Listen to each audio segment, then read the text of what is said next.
வணக்கம். நிஃப்டியோட weekly analysis பார்த்துடலாம். அடுத்த வாரம் நிஃப்டியோட அவுட்லுக் எப்படி இருக்கும் அப்படிங்கிறத, என்ன டைரக்ஷன்ல மூவ் ஆகும் அப்படிங்கிறத டீட்டெயிலா இந்த வீடியோல பார்த்துடலாம். ஓகே. ஸோ நீங்க நம்ம சேனலை சப்ஸ்கிரைப் பண்ணனா சப்ஸ்கிரைப் பண்ணிக்கிட்டு பாருங்க. ஓகே. அடுத்த வாரம் அவுட்லுக் போறதுக்கு முன்னாடி நம்ம ஃப்ரைடே மார்க்கெட் எப்படி இருந்துன்னு பார்த்துருவோம். ஃப்ரைடே நம்ம ஆக்டிவா ட்ரேட் பண்ணல, பட் இருந்தாலும் டெலகிராம் குரூப்ல வழக்கம் போல லைவ்ல லெவல் ஷேர் பண்ணியிருந்தோம். ஓகே. ஸோ 920K மார்க்கெட் என்ன டைரக்ஷன்ல மூவ் ஆகலாம் அப்படிங்கிற லெவலை ஷேர் பண்ணியிருந்தோம். இந்த ரேஞ்ச் 24,120 இருந்து இது வரைக்கும் ஒரு சைட்வேஸுக்கான ரேஞ்ச் நோ ட்ரேட் ஜோன் அப்படிங்கிறது. நோ ட்ரேட் ஜோன்னா ட்ரேட் எடுக்க முடியாது. ஃபர்ஸ்ட் நிறைய பேர் வந்து இந்த என்ன சொல்றது, நான் ஷேர் பண்ற இந்த பேட்டர்ன் புரியுதா இல்லையாங்கிறது எனக்கு புரியல. நான் சத்தையும் எக்ஸ்பிளைன் பண்ணிடுறேன். நிறைய பேருக்கு கன்ஃபியூஷன் இருக்கு.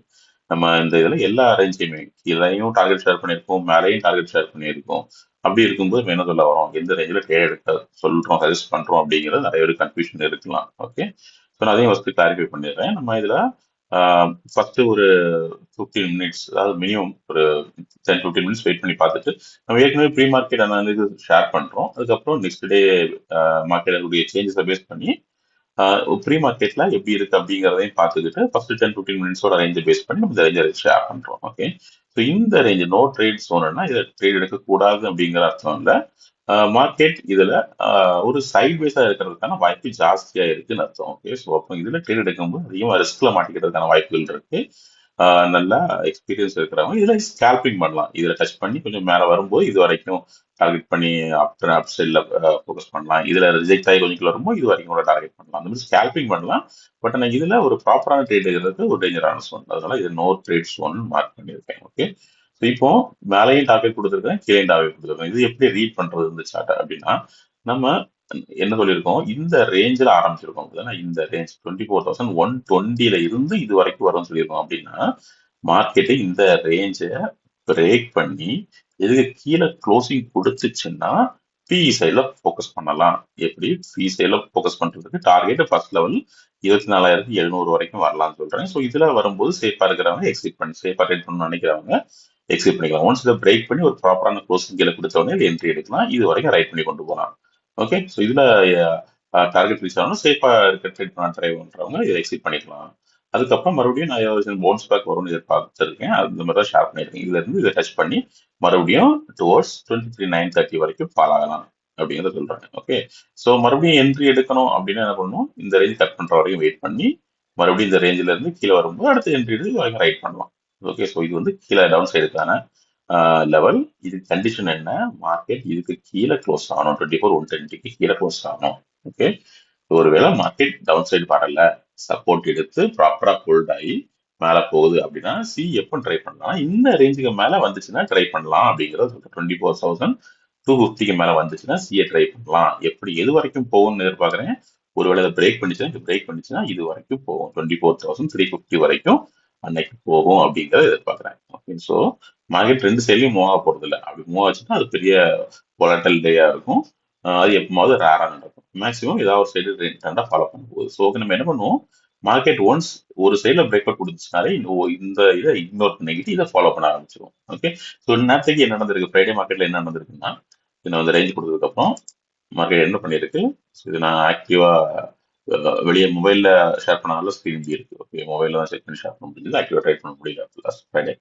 இப்போ நம்ம இப்படி ஷேர் பண்ணியிருக்கோம். என்ன வந்திருக்கு, மார்க்கெட் நான் இந்த ரேஞ்ச் கொடுத்துருக்கேன்னா இதுல இருந்து கரெக்டா பிரேக் பண்ணி மேல போயிருக்கா, இதே லைன் அப்படியே கரெக்டா அதே ஃபார்மெட்ல போய் நான் இதுல இருந்து ஒரு சின்ன டவுன் சைடு வரும்னு கொடுத்துருக்கேன். கரெக்டா இது இப்படியே பிரேக் பண்ணி அப்படியே கீழே வந்து டெஸ்ட் பண்ணுது. அப்ப என்ன அர்த்தம், இந்த ரேஞ்சை ஃபாலோ பண்ணல, மார்க்கெட் இந்த கண்டிஷனை மீட் பண்ணிருக்கு. இமிடியேட்டா நீங்க என்ன பண்ணணும், இதை இக்னோர் பண்ணிக்கிட்டு இதை ஃபாலோ பண்ண ஆரம்பிச்சிடலாம். ரொம்ப சிம்பிள். ஸோ இதுல இருந்தே ஒரு நல்ல சப்போர்ட்டான கிரீன் ஹேண்டில் வரும்போது ட்ரேட் எடுத்துடலாம். இல்லை இதை பிரேக் பண்றதுக்காக வெயிட் பண்ணி ட்ரேட் எடுக்கலாம். எடுத்து அவங்களோட டார்கெட் எது வரைக்கும் இருக்கலாம் சொல்றேன், 24,350 வரைக்கும் அன்னைக்கு இருக்கலாம்னு சொல்றேன். அவ்வளவுதான், ரொம்ப சிம்பிள். ஓகே. இது புரிஞ்சிருக்கும்னு நினைக்கிறேன். இது மறுபடியும் நான் வந்து எக்ஸ்பிளைன் பண்ணணும் அவசியம் கிடையாது.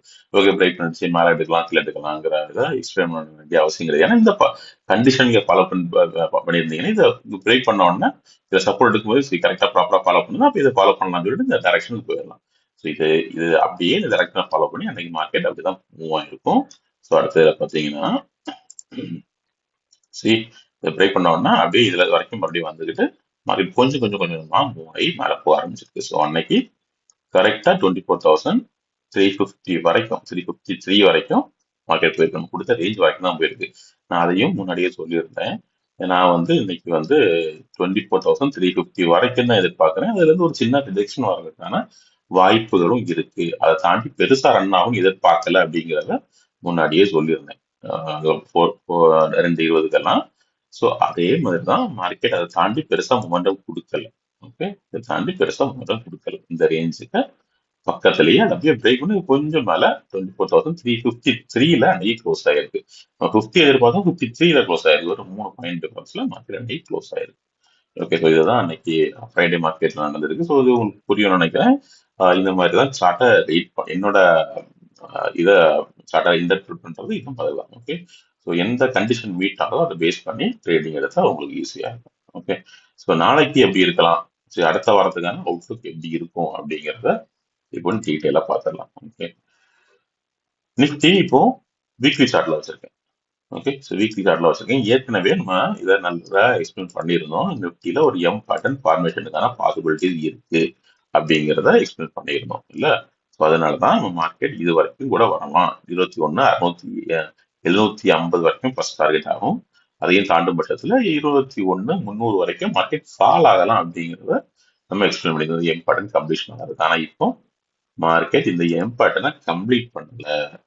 இது வரைக்கும் வந்திருக்கு. நம்ம இங்க இருந்தே சொல்லிட்டு இருக்கோம். இங்க இருக்கும்போதே இந்த ஆல் டைம் ஹைல ட்ரேட் ஆகும்போது, ஆல் டைம் ஹைல இந்த ரெட் கேண்டில் கிரீன் கேண்டில் இதுல ட்ரேட் ஆகும்போது இது பிரேக் பண்ணாது, கீழே வரும், பெரிய பால் இருக்கும் அப்படிங்கறத நம்ம வீடியோல எக்ஸ்பிளைன் பண்ணியிருக்கோம். ஸோ இது வரைக்கும் ஒரு எதிர்பார்த்தோம். பட் ஆனா இந்த ரேஞ்ச் வரைக்கும் வந்திருக்கு. ஓகே, இன்னும் கவர் ஆக வேண்டிய ரேஞ்ச் கொஞ்சம் இருக்கு. வீக்லி சார்ட்டை பேஸ் பண்ணி பார்த்தோம்னா கவர் ஆக வேண்டிய ரேஞ்ச், டவுன் சைட வர வேண்டிய ரேஞ்ச் இன்னும் கொஞ்சமே இருக்கு. ஆனா வீக்லி கேண்டில்ஸ் ஃபார்ம் ஆயிருக்கிற விதம் ரொம்ப ஸ்ட்ராங்காவே புல்லிஷாவே ஃபார்ம் ஆயிருக்கு. ஓகே, ஸோ அடுத்து இதை டெய்லி சார்ட்லயும் என்ன வியூ சஜஸ்ட் பண்ணுது. ஸோ வீக்லி சார்ட்டை பொறுத்த வரைக்கும் இன்னும் டவுன் சைடுக்கான பொட்டன்ஷியல் கொஞ்சம் இருக்கதான் செய்யுது. ஓகே, அதே இதை டெய்லி சார்ட்ல பார்த்தோம்னா இதையும் நம்ம எக்ஸ்பிளைன் பண்ணியிருக்கோம்ல. ஸோ மார்க்கெட் கீழே வரக்கூடிய மார்க்கெட்டு இந்த பேட்டர்னை ஃபாலோ பண்ணி டவுன் சைட்ல வருது. ஓகே, இந்த சேனல் பேட்டர்னை ஃபாலோ பண்ணி அப்படியே கொஞ்சம் கொஞ்சம் கொஞ்சமா ஃபாலோ ஆகிட்டு வந்துட்டு இருந்துச்சு அப்படின்னா இந்த பேட்டர்னை ஃபாலோ பண்ணி அப்படியே டவுன் சைட்ல ஃபாலோ ஆகிட்டு இருந்துச்சு. இந்த பேட்டர்னை விட்டு வெளியே வரவே இல்லை. எப்போல இருந்து டிசம்பர் 2025 ஒரு 4 மாசமா. ஓகே, 4 மாசமா இந்த பேட்டர்னை விட்டு மார்க்கெட் வெளியே வரல. நம்ம என்ன சொல்லியிருந்தோம், இந்த பேட்டர்னுக்குள்ளேயே கொஞ்சம் கொஞ்சம் கொஞ்சமா ட்ரேட் பண்ணி கொஞ்சம் கொஞ்சமா மூவ் ஆகி அப்படியே இந்த பேட்டர்னுக்குள்ளேயே கொஞ்சமா மூவ் ஆகி இப்படியே டவுன் சைடு வர்றதுக்கான வாய்ப்புகள் ஜாஸ்தியா இருக்குன்னு சொல்லியிருந்தோம். இந்த டார்கெட் வந்து மீட் பண்ணோம் அப்படின்னு சொல்லியிருந்தோம். ஓகே, இந்த 21,730 மீட் பண்ணணும்னு சொல்லியிருந்தோம். ஆனா மார்க்கெட் இந்த இடத்துல சப்போர்ட் எடுத்திருக்கு. ஒவ்வொரு தடவையும் ப்ராப்பரா அந்த ரேஞ்சுக்கு வரும்போது, இதுல வரும்போதெல்லாம் ப்ராப்பரா சப்போர்ட் எடுத்திருக்கு. ஸோ இந்த தடவை அதுல சப்போர்ட் எடுத்து பவுன்ஸ் பேக்கே ஆயிருக்கு. ஓகே, ஸோ நம்ம அடுத்த கண்டிஷன் என்னவா இருந்துச்சு, மார்க்கெட்டு அப் ட்ரெண்ட் போறதுக்கு இந்த ரேஞ்சை விட்டு வெளியே வந்துச்சுன்னா மார்க்கெட்டோட அப் ட்ரெண்டை பத்தி யோசிக்கலாம் அப்படின்னு சொல்லியிருந்தோம். ஒவ்வொரு தடவை இதுல பவுன்ஸ் பேக் எடுக்கும் போது நம்ம மார்க்கெட் பேரிஷா தான் இருக்குன்னு சொல்லியிருந்தோம். ஏன்னா இந்த சேனல் பேட்டர்னுக்குள்ள ட்ரேட் ஆகிட்டு இருக்கும்போது, சேனல் பேட்டர்னுக்குள்ள ட்ரேட் ஆகிற வரைக்கும் மார்க்கெட் பேரிஷ் தான் அப்படிங்கறது நம்மளோட வியூவா இருந்துச்சு. எப்போ அந்த சேனல் பேட்டர்னுக்கு வெளியே போகுதோ அப்போ புல்லிஷ் ட்ரெண்ட் ஸ்டார்ட் ஆகிறதுக்கான இண்டிகேஷன் ஆரம்பிக்குது அப்படிங்கிறத சொல்லியிருந்தேன். பிளஸ் அந்த புல்லிஷ் ட்ரெண்ட் ஸ்ட்ராங்கா இருக்கும்னா இந்த 24,350ங்கிறது முக்கியமான ஜோன். மார்க்கெட் இதை பிரேக் பண்ணணும். இதை பிரேக் பண்ணிச்சு இப்போ இப்படி வந்து இப்படி இதை பிரேக் பண்ணிருக்கு அப்படின்னா நீ என்ன பண்ணணும்னு எதிர்பார்க்கறேன்னா அப்படியே டவுன் சைடு வந்து இதுல சப்போர்ட் எடுத்து 23,870 ரேஞ்ச் கிட்ட சப்போர்ட் எடுத்து மறுபடியும் இப்படி வந்துச்சுன்னா இந்த ரேஞ்சை பிரேக் பண்றதுக்கு இந்த ரேஞ்சை பிரேக் பண்றது ஸ்ட்ராங்கா இருக்கும். பிரேக் பண்ணிடுச்சுன்னா நம்ம டுவர்ட்ஸ் அப் ட்ரெண்டுக்கு ஆல் டைம் ஐயை நோக்கி மார்க்கெட் மூவ் ஆகுறதுக்கு எல்லா பாசிபிலிட்டிஸும் இருக்கு. இந்த மாதிரி பேட்டர்ன்ல ஃபார்ம் ஆகுது. ஓகே, இந்த ரேஞ்சையும் பிரேக் பண்ணணும். 24,350ங்கிற ரேஞ்சையும் பிரேக் பண்ணணும். ஓகே, இப்படி வரும்போது இப்போதைக்கு இந்த பிரேக் அவுட் நடந்திருக்குல்ல, சேனல் பேட்டர்ன் விட்டு வெளியே வந்திருக்க நிஃப்டி இந்த இந்த கேண்டல்ல வெளியே வந்திருக்கு. ஆனா அந்த பிரேக் அவுட் வந்து டெக்னிக்கலா நடக்கல, நியூஸ் பேஸ் பண்ணி தான் நடந்திருக்கு. அதையும் நம்ம ஞாபகம் வச்சுக்கணும். இந்த பிரேக் அவுட் நியூஸை பேஸ் பண்ணி நடந்திருக்கு. அப்படி நடந்த பிரேக் அவுட்டை மார்க்கெட் ஹோல்ட் பண்ணிக்கிட்டு இருக்கு. இப்போதைக்கு ஹோல்ட் பண்ணிக்கிட்டு இருக்கு. ஓகே, ப்ராப்பரா டெக்னிக்கலா ஒரு பிரேக் அவுட் நடக்கல, நியூஸை பேஸ் பண்ணி பிரேக் அவுட் நடந்துருச்சு. ஓகே, ஸோ இந்த இப்ப நடந்திருக்க பிரேக் அவுட் வந்து சஸ்டெயின் ஆகுமா இல்லையா அப்படிங்கிறதையும் வாட்ச் பண்ணணும். அதுக்கு என்ன வாட்ச் பண்ணணும்னா நம்ம இந்த ரேஞ்ச் தான் 23,850 இருக்குல்ல, இந்த ரேஞ்ச் தான். இதுல ஒரு ரீடெஸ்ட் கண்டிப்பா வரும் தான் எதிர்பார்க்கறேன். ரீடெஸ்ட் பண்ணிட்டு தான் மேல போகும்னு எதிர்பார்க்கறேன். ஒருவேளை இது ஃபேக் பிரேக் அவுட்டா இருந்தா இந்த ரீடெஸ்ட் வந்து ஃபெயில் ஆகும். ஓகே, இந்த ரீடெஸ்ட் ஃபெயில் ஆகி மறுபடியும் இந்த சேனல் பேட்டர்னுக்குள்ளேயே நிஃப்டி வரலாம். அப்படி வரும்போது என்ன பார்க்கணும், இந்த ரேஞ்ச் 23,300 அப்படிங்கிறத மறுபடியும் பிரேக் பண்ணிச்சுன்னா மார்க்கெட் மறுபடியும் டவுன் சைட் போகலாம். நம்மளோட டார்கெட் டவுன்ல இருந்துச்சுல 21,700 இதை நோக்கி ஃபால் ஆகலாம். ஸோ இப்படி இதுல வரும்போது அந்த எம் பேட்டர்னும் வீக்லி பேட்டர்னும் கம்ப்ளீட் ஆயிரும். அதுக்கப்புறம் வரக்கூடிய ஒரு அப்சைடு உண்மையிலே ஒரு ப்ராப்பரான பிரேக் அவுட் அமைறதுக்கான வாய்ப்புகள் இருக்கு.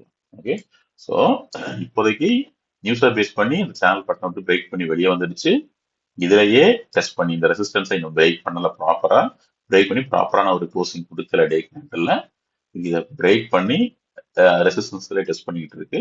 ஸோ அப்படியே டவுன் சைட் கொடுத்து இதுல வந்து மறுபடியும் ரீடெஸ்ட் பண்றதுக்கான ஒரு வாய்ப்பு இருக்கு. இன்னும் இதை ரீடெஸ்ட் பண்ணும்போது இதை ஹோல்ட் பண்ணிச்சுன்னா, ஹோல்ட் பண்ணி மறுபடியும் அப்சைட் போச்சுன்னா ஆல் டைம் ஹை பார்க்கலாம். ஒருவேளை இதை ஹோல்ட் பண்ண முடியல, இது பிரேக் உள்ள வந்துடுச்சுன்னா டார்கெட் எங்க இருக்கும், இங்க இருக்கும் 21,700 வரைக்கும் மறுபடியும் மார்க்கெட் ஃபால் ஆகலாம். ஓகே, ஸோ இப்போதைக்கு மார்க்கெட் என்ன பொறுத்த வரைக்கும் நியூட்ரல் வியூல தான் இருக்கு. ஸோ அப் ட்ரெண்டும் இல்லை, டவுன் ட்ரெண்டும் இல்லை, கன்ஃபர்மேஷனுக்காக வெயிட் பண்ணிக்கிட்டு இருக்கு. ஒரு சேனல் பேட்டர்ன் பிரேக் அவுட் நடந்திருக்கு. ஃபர்தரா அடிஷனலா இந்த ரேஞ்சை பிரேக் பண்றதுக்கான கன்ஃபர்மேஷனுக்கு வெயிட் பண்ணிட்டு இருக்கு. ஒண்ணுல 24,350, இல்லைன்னா 23,850, ரெண்டுல ஏதாவது ஒரு ரேஞ்சை பிரேக் பண்ணணும். பிரேக் பண்ணிச்சுன்னா டைரக்ஷன் கன்ஃபார்ம் ஆயிரும். ஓகே, இதுதான் டே சார்ட்ல சஜஸ்ட் ஆகுது. ஸோ இன்ட்ராடேல எப்படி ட்ரேட் பண்றது, டெய்லி என்ன சஜஸ்ட் பண்ணுது அப்படின்னு பார்த்தோம்னா, இப்போதைக்கு ரேஞ்ச் வந்து இந்த இதுக்குள்ளதான் இருக்கு. 23,850 இருந்து 24,350 அப்படிங்கிற ரேஞ்சுக்குள்ள மார்க்கெட் ட்ரேட் ஆகிட்டு இருக்கலாம். ஓகே, ஸோ இந்த ரேஞ்சை விட்டு எப்போ வெளியே வருதோ, எந்த சைட்ல வெளியே வருதோ அதை தொடர்ந்து நான் என்ன சொல்றேன், இதை பிரேக் பண்ணி கொஞ்சம் வந்துச்சுன்னா அப்படி சின்ன மூணுக்கும் சொல்லல, இதை பிரேக் பண்ணி வெளியே வந்துருச்சுன்னா ஆல் டைம் ஐய பார்த்தே போகலாம். அதே மாதிரி இதை பிரேக் பண்ணி உள்ள வந்துருச்சுன்னா மறுபடியும் பெரிய ஃபால் 21,700 வரைக்குமே போகலாம். ஓகே, ஸோ நம்ம வாட்ச் பண்ண வேண்டியது இதுதான். 21,850, 24,350 அப்சைட்ல. இப்போதைக்கு டெக்னிக்கலா அப்சைட்ல பிரேக் அவுட்டுக்கான பாசிபிலிட்டிஸ் ஜாஸ்தியா இருக்கு. ஓகே, அதையும் ஞாபகம் வச்சுப்போம். அப்சைட்ல பிரேக் அவுட்டுக்கான பாசிபிலிட்டிஸ் ஜாஸ்தியா இருக்கு. ஆனா வரும் நாட்கள்ல வரப்போகின்ற நியூஸ் எல்லாம் எப்படி இதை ட்ரைவ் பண்ணணும்னு தெரியல. இப்போ யூஎஸ் ஈரானோட வார் வந்து ஒவ்வொரு நாளும் பாசிட்டிவ் நெகட்டிவ் நியூஸ் மிக்ஸ் ஆகியே வந்துட்டு இருக்கு. ஸோ அது எப்படி போகும்னு தெரியல. ஸோ அது கூட ஒரு மூமெண்ட்டை ஃபர்தரா ட்ரை பண்ணலாம். ஓகே, ஸோ இன்ட்ராடேலையும் பார்த்துருவோம். இது வந்து டே சார்ட்ல பார்த்தோம், ஸோ இன்ட்ராடேல பார்த்துருவோம்.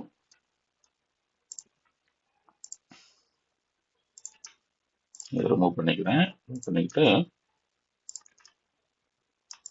ஓகே, ஸோ இப்போ 1 ஹவர்ல எப்படி இருக்குதுங்கிறத பார்த்துடலாம். ஓகே, ஸோ நம்ம இந்த ரெண்டு ரேஞ்ச் சொன்னோம்ல, இதுல இந்த ட்ரெண்ட் லைன், இந்த ரெசிஸ்டன்ஸ், இந்த ரெண்டுக்குள்ளதான் மார்க்கெட் இருக்கு. இப்போதைக்கு 1 ஹவர்ல இதை பிரேக் பண்ணி ஒரு சின்ன க்ளோஸ் கொடுத்துருக்கு. அப்போ 1 ஹவர்ல ஒரு சின்ன க்ளோஸ் கொடுத்துருக்கு. மண்டே இதை சஸ்டெயின் பண்ணுதா இல்லையா அப்படின்னு பார்க்கணும். ஸோ நம்ம வாட்ச் பண்ண வேண்டிய முக்கியமான ரேஞ்ச் நான் சொன்ன மாதிரி இந்த 24,350 அப்படிங்கிறது. ஸோ மண்டே இந்த ரேஞ்சில் என்ன நடக்குது அப்படிங்கிறது தான் முக்கியம். ஓகே, இந்த ரேஞ்சில் என்ன நடக்குது அப்படிங்கிறது தான் முக்கியம். மார்க்கெட் இதுக்கு மேலே ஓப்பன் ஆக போகுதா இல்லை இதுக்கு கீழே ஓப்பன் ஆக போகுதா, அது மட்டும் இல்லை ஃபர்ஸ்ட் 15 மினிட்ஸ்ல இதுக்கு மேலே ஓப்பன் ஆனாலும் இதை ஹோல்ட் பண்ணுதா, இல்லை ஒருவேளை இதுக்கு கீழே ஓப்பன் ஆனாலும் இதை ஹோல்ட் பண்ணுதா அப்படிங்கிறத பார்க்கணும். ஓகே, ஸோ ஒருவேளை மண்டேவே இந்த ரேஞ்சை பிரேக் அவுட் பண்ணிடுச்சுன்னு வைப்போம். மண்டேவே இந்த ரேஞ்சை பிரேக் பண்ணி இதுக்கு மேலேயே நல்லாவே ஓப்பன் ஆகுது அப்படின்னா, இது ஓப்பன் ஆகுதுன்னா இந்த ரேஞ்சிலேயே இதுக்கு பக்கத்தில் 24,400, 350, 400 அப்படிங்கிற ரேஞ்ச் கிட்ட எங்கேயாவது ஓப்பன் ஆகுது அப்படின்னா நம்ம அப்சைட் டார்கெட்டுக்கு ஃபோக்கஸ் பண்ணலாம். நம்மளோட சப்போர்ட் வந்து 24,350 இருக்கும். அதாவது எஸ்எல் 24,350 இருக்கும் இனிஷியலா. ஓகே, ஸோ இதுல போகும்போது என்ன ஆகணும், இதை மறுபடியும் ரீடெஸ்ட் பண்ணி இப்படி போகும்போது ப்ராப்பரான அப் ட்ரெண்டா இருக்கும். எது வரைக்கும் போகலாம்னா இனிஷியல் லெவலா 24,600, அதையும் தாண்டி 24,750 வரைக்கும் மார்க்கெட் அப் சைடு போறதுக்கான வாய்ப்பு இருக்கு. 24,750 டார்கெட் இருக்கலாம். இது வரைக்குமே போறதுக்கான இனிஷியல் பொட்டன்ஷியல் இருக்கு. ஸோ ஒன்ஸ் இதை பிரேக் பண்ணி இதை சப்போர்ட் எடுத்து அப்டேட் போயிடுச்சுனாலே நம்மளோட மார்க்கெட் வந்து ஆல் டைம் ஹை வச்சு தான் போறதுக்கு சான்சஸ் ஜாஸ்தி. பட் இனிஷியல் டார்கெட்டா இது வரைக்கும் போகலாம், 24,750 வரைக்கும் போகலாம். இதுக்கு முன்னாடி பெருசா அந்த அளவுக்கு பெரிய பெரிய ரெசிஸ்டன்ஸ் எல்லாம் இல்லை. ஓகே, ஸோ இது வரைக்கும் போறதும் வாய்ப்புகள் இருக்கு. ஒருவேளை மார்க்கெட் இந்த ரேஞ்சுக்கு மேல, ஸோ கண்டிஷன் என்ன, இந்த ரேஞ்சுக்கு மேல ஓப்பன் ஆகி இதை சப்போர்ட் ஹோல்டு பண்ணிச்சுன்னா இது வரைக்கும் போகும். இல்ல மறுபடியும் இந்த ரேஞ்சு கீழேயே வந்துடுச்சுன்னா ரெண்டு விதமா மார்க்கெட் மூவ் ஆகலாம். ஓகே, ரெண்டு விதமா என்னன்னா, ஒண்ணு மறுபடியும் மறுபடியும் இதுகிட்டயே போய் இதை டெஸ்ட் பண்ணி மேல அப்சைட் போறதுக்கு ட்ரை பண்ணலாம். இல்ல இதை ரிஜெக்ஷன் எடுத்து சப்போர்ட்டை நோக்கி இங்க வரலாம். ஓகே, 23,850 750 ரேஞ்சுக்கு வரலாம். இது வரைக்கும் வரலாம். வந்துட்டு இதுல இருந்து சப்போர்ட் எடுத்து அதுக்கப்புறம் போற மார்க்கெட் வந்து ஒரு நல்ல பிரேக் அவுட்டா அப்படி அமையும். இதுதான் இப்படி போச்சுன்னா ஒரு நல்ல பிரேக் அவுட்டா அது இருக்கலாம் அப்படிங்கறத, இப்படி இப்படி போயிட்டு இது வரைக்கும் வந்துட்டு சப்போர்ட் எடுத்து மேல வந்துருச்சுன்னா இதை கண்டிப்பா பிரேக் பண்ணி மேல போலாம் அப்படிங்கறத என்னோட வியூ. ஓகே, ஸோ இப்போதைக்கு ரெண்டு இருக்கு, ரெண்டு பாசிபிலிட்டிஸ் இருக்கு இன்ட்ராடேல. ஸோ அப்கோர்ஸ் யாராலையும் 100% accuracy சொல்ல முடியாது. அதே மாதிரி தான் என்னால, ஏன்னா 100% ஒரே டைரக்ஷன்ல இப்படி போகுங்கிறதெல்லாம் என்ன சொல்ல முடியாது. பட் நம்ம கண்டிஷன்ஸ் நம்ம கண்டுபிடிக்க முடியும். எந்தெந்த கண்டிஷனை மீட் பண்ணா இந்த டைரக்ஷன்ல போகுங்கிறத தான் நான் சஜஸ்ட் பண்றேன். ஸோ நம்ம ஃபர்ஸ்ட் கண்டிஷன் இதுக்கு மேல பிரேக் பண்ணி இதுக்கு ஹோல்டு பண்ணுச்சுன்னா இனிஷியல் டார்கெட் 24,750. ஒருவேளை இதுக்கு கீழே ட்ரேட் ஆயிட்டு இருக்கு, இது பல இடம் ரெஜெக்ஷன் எடுக்குது, இதுல கீழே ட்ரேட் ஆயிட்டு இருக்கா, இல்ல ஒரு சைட் பேஸோ இல்ல ஒரு ப்ராப்பர் ரெஜிஸ்டர் நடக்கும் பட்சத்துல இது வரைக்கும் நம்ம ட்ரேட் எடுக்கலாம். இனிஷியலா 23,850 இதுதான் ஒரு சப்போர்ட், வீக்லி சப்போர்ட். அதுக்கு கீழே இந்த ரெசிஸ்டன்ஸ் சப்போர்ட் வரைக்கும் டச் பண்ணிக்கிட்டு அதுக்கப்புறம் மார்க்கெட் மேல வரலாம். ஓகே, ஸோ ஒருவேளை இந்த பெரிய பிரேக் அவுட், அப்சைடுக்கான பிரேக் அவுட் வந்து ஃபேக் பிரேக் அவுட்டா இருக்கும் பட்சத்துல நம்ம இந்த ஜோனை தான் வாட்ச் பண்ணுவோம். இங்க வரும்போது இதுல வாட்ச் பண்ணுவோம், இதுல சப்போர்ட் எடுக்குதா இல்லையா அப்படிங்கிறது. ஓகே, இது சப்போர்ட் எடுக்கலைன்னா வர நாட்கள் என்ன ஆகும், இதுக்குள்ள போயிடுச்சுன்னா நான் ஏற்கனவே சொன்ன மாதிரி பெரிய ஃபால் டுவர்ட்ஸ் டவுன் சைடு வரும். ஓகே, இதுதான் அடுத்த வாரத்துக்கு என்னோட வியூவா இருக்கு. இப்போதைக்கு என்னோட வியூ வந்து நியூட்ரலா தான் இருக்கு. இந்த ரேஞ்சுக்குள்ள தான் ட்ரேட் ஆகும் அப்படிங்கிறது. ஒருவேளை இந்த ரேஞ்சுக்கு மேல பிரேக் அவுட் வந்துச்சுன்னா மார்க்கெட் ஆல்ரெடி நோக்கி போகலாம். ஓகே, இதுதான் இப்போதைக்கு வியூ. ஸோ மண்டே எப்படி மார்க்கெட் ஓப்பன் ஆகுது அப்படிங்கிறதையும் தொடர்ந்து எப்படி ஃபர்ஸ்ட் 10 to 15 மினிட்ஸ்ல ட்ரேட் ஆகுது அப்படிங்கிறத பேஸ் பண்ணி வழக்கம் போல டெலகிராம்ல லைவ்ல டைரக்ஷன்ஸ் ஷேர் பண்றேன். டெலகிராமோட லிங்க் வந்து உங்களுக்கு டைரக்ஷன் தெரிஞ்சுக்கணும்னா டெலகிராம்ல அதோட லிங்க் வந்து டிஸ்கிரிப்ஷன்ல இருக்கு, அதில் ஜாயின் பண்ணிக்கோங்க. ஓகே, ஸோ வீடியோவை லைக் பண்ணுங்க, சேனலை சப்ஸ்கிரைப் பண்ணிக்கோங்க. உங்களோட வியூ ஃபீட்பேக் எதுவாக இருந்தாலும் கமெண்ட்ல ஷேர் பண்ணுங்க. Okay, thank you.